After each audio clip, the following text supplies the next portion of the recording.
What's going on, everyone? Jeremy here from the Quartering. I hope you're having a wonderful, wonderful Friday. Sorry if my voice sounds a little bit hoarse. I know it's so dry out here or something.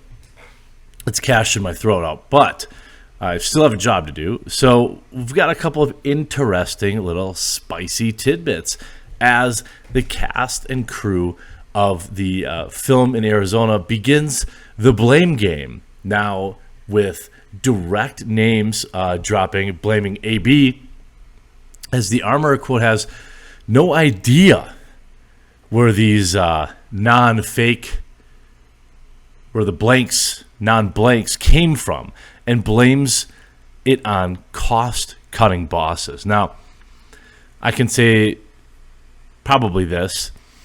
I'll have a more official report on it, but I have spoken to an armorer who's been in the business for 21 years or something like that, and they were also, they were quick to not cast blame, which I understand, but also quick to point out that there's, they have no idea how non-blanks were on the set, and also I saw this armor work.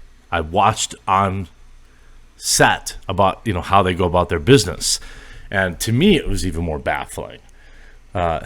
The person in charge of the pew-pews on AB set, and by the way, I'm not going to call this person a rookie. I don't think that that's reasonable. A rookie to me means it's like your first job. This wasn't their first job. In fact, they had another job that they screwed up terribly too and ended up getting screamed at by Nicolas Cage, but is now blaming things on the cost-cutting bosses, which is of course AB.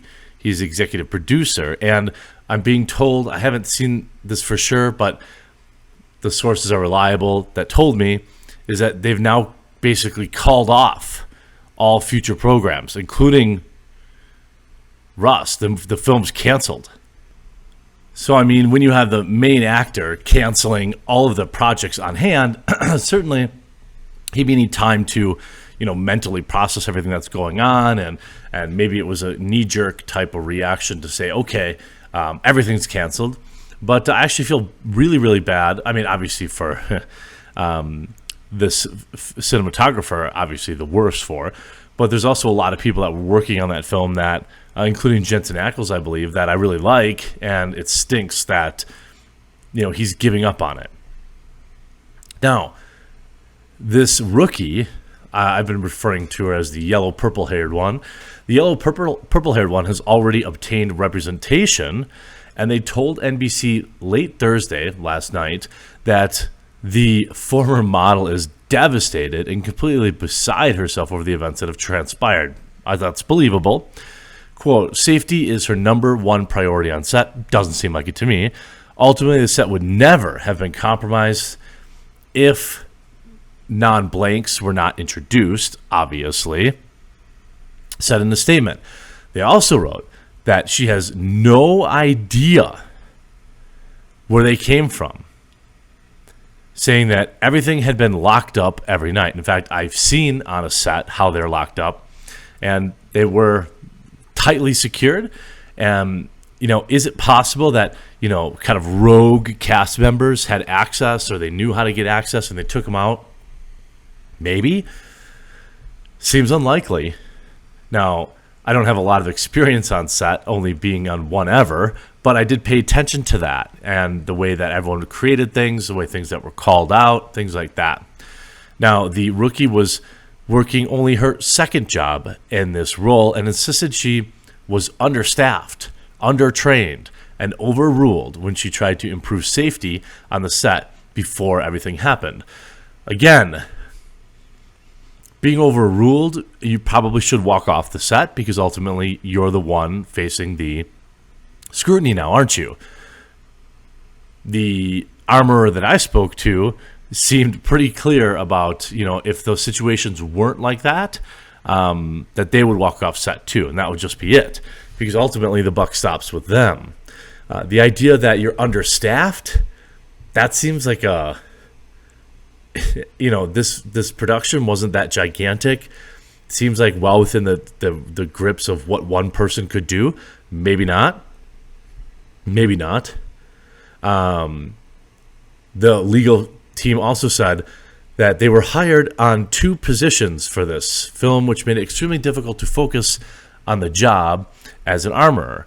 Well, it's not that uncommon for armorers to also do some small things when they're not needed, but again, they write, she fought for training, days to maintain things, and proper times to prepare, but ultimately was overruled by production and her department. I mean, it just doesn't seem likely, but that doesn't mean it's not true. It's certainly possible. The whole production set became unsafe due to various factors, including lack of safety meetings. It said of the filming that days earlier, they just avoided a strike by the crew. That is true.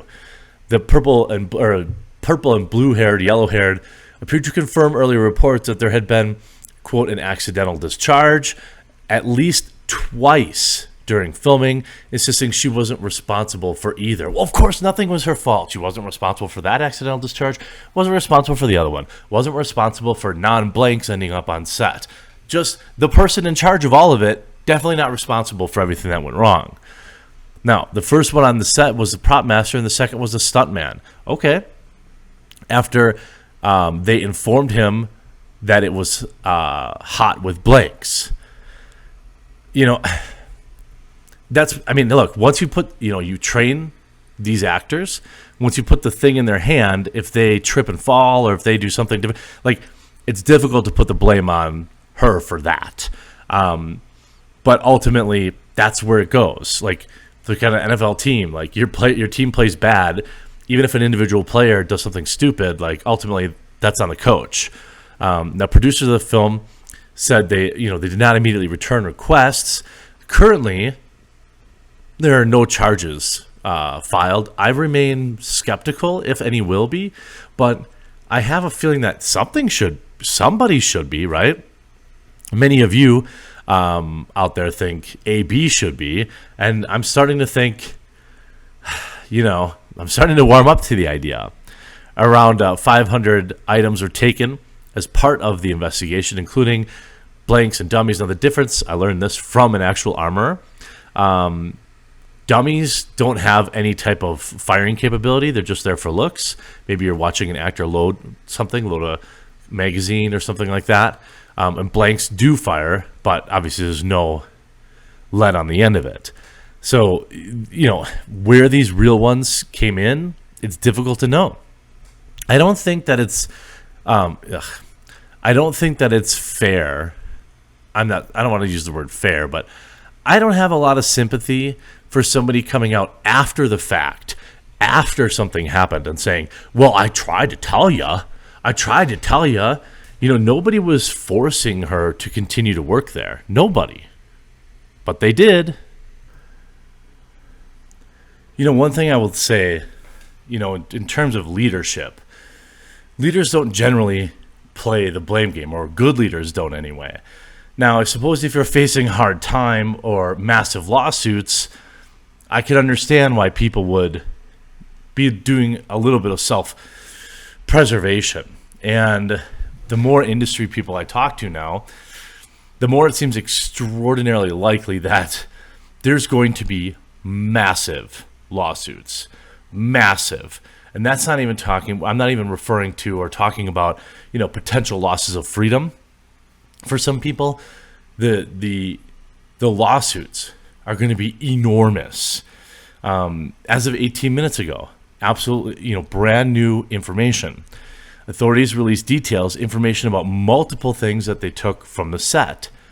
An inventory of items taken, according to the inventory of items from the prop truck on the set, there are more than 12 props, 13 props or so, several boxes and bags filled with miscellaneous, I assume, blanks, rubber replicas and photographs, and a bandolier that also contained supposedly dummies or blanks.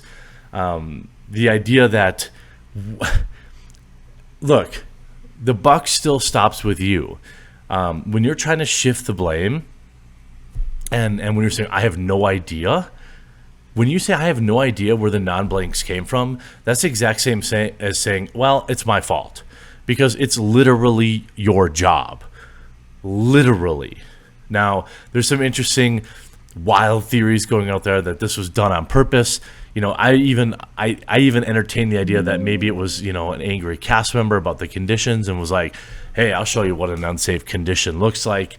There's no evidence of that right now, but the blame game is going to be interesting to see, and the lawsuits and if any potential charges will actually come. Make sure you keep up to date here by clicking that red subscribe button down below. I'll be back in studio, my regular schedule next week, and I really appreciate you all putting up with the mobile setup. I hope you enjoyed this video. We'll talk to you again real soon.